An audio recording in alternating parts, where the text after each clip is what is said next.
Ini kenyataan. Jadi Indonesia, kita harus sadar bahwa kita tidak hidup sendiri. Perang Ukraina akan berpengaruh kepada kita.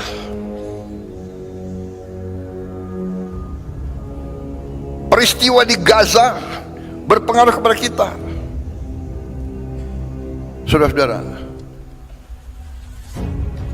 jadi saudara-saudara, ini yang saya ingin sampaikan ke seluruh barisan pemerintahan. Marilah kita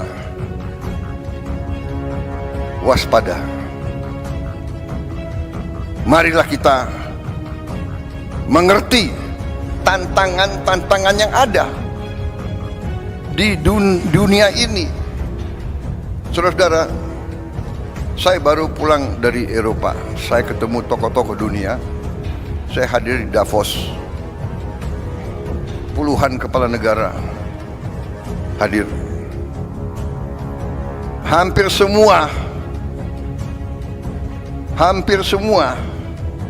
merisaukan pecahnya perang dunia ketiga. Kita di sini menghadapi tantangan, ya, perubahan iklim mengakibatkan kita menerima banyak bencana dan sebagainya. Tapi sekarang di tingkat dunia mengkhawatirkan akan terjadi perang dunia ketiga. Saudara-saudara, ada simulasi. Kalau terjadi perang dunia ketiga nuklir, kita yang tidak terlibat saja pasti kena.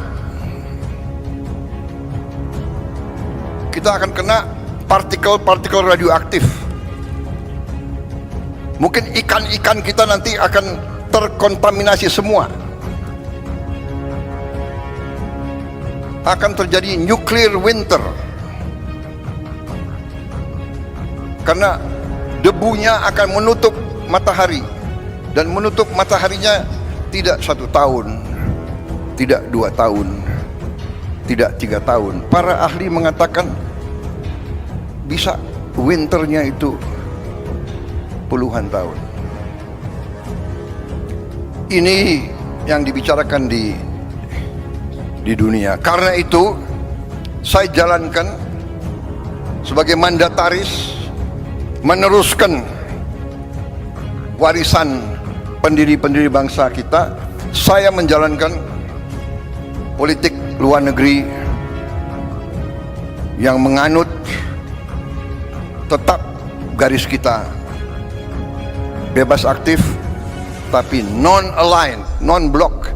Kita tidak akan ikut fakta militer manapun.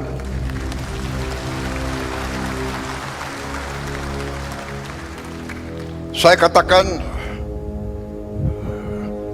filosofi luar negeri saya adalah 1000 kawan terlalu sedikit, 1 lawan terlalu banyak.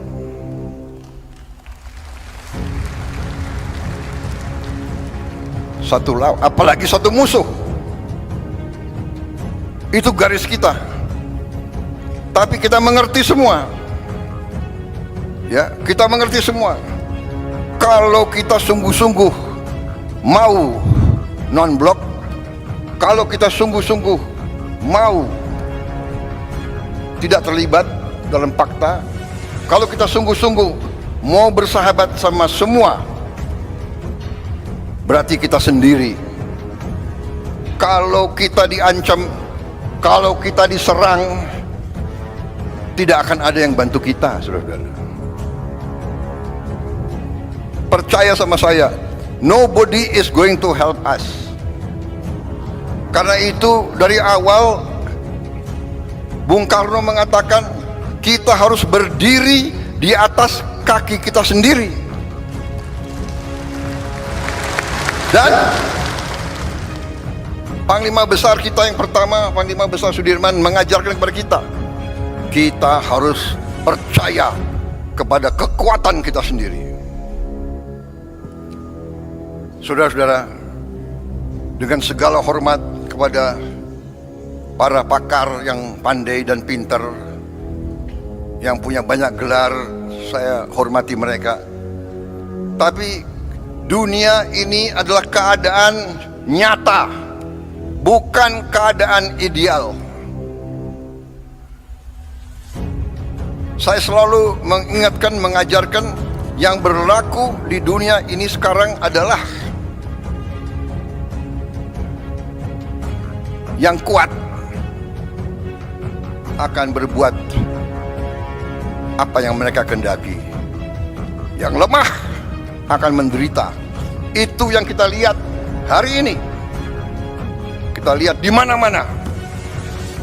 Jadi saudara-saudara, tugas saya sebagai presiden, sebagai pemegang kepercayaan rakyat yang disumpah, saya harus menjaga bangsa ini. Saya harus menjaga rakyat ini.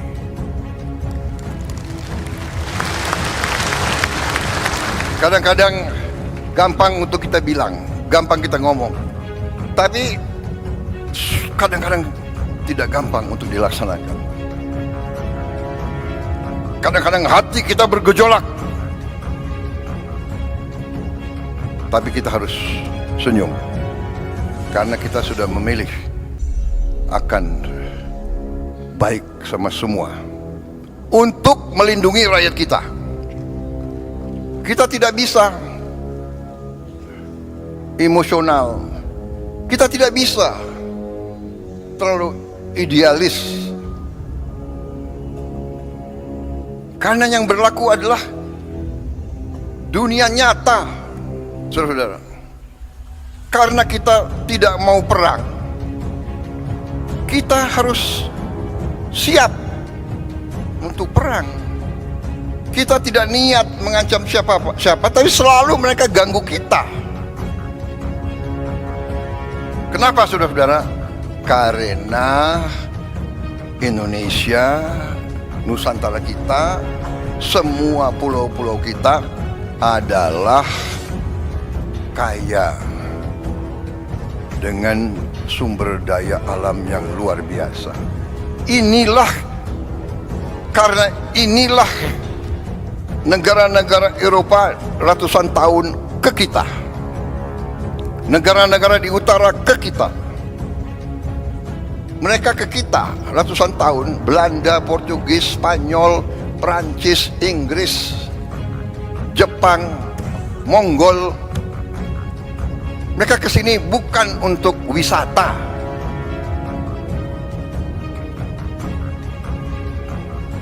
Mereka pertama datang mau dagang.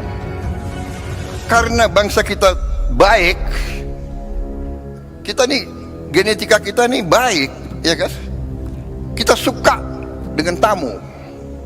Benar? Suka dengan tamu. Semua suku, kalau kedatangan tamu diterima dengan baik.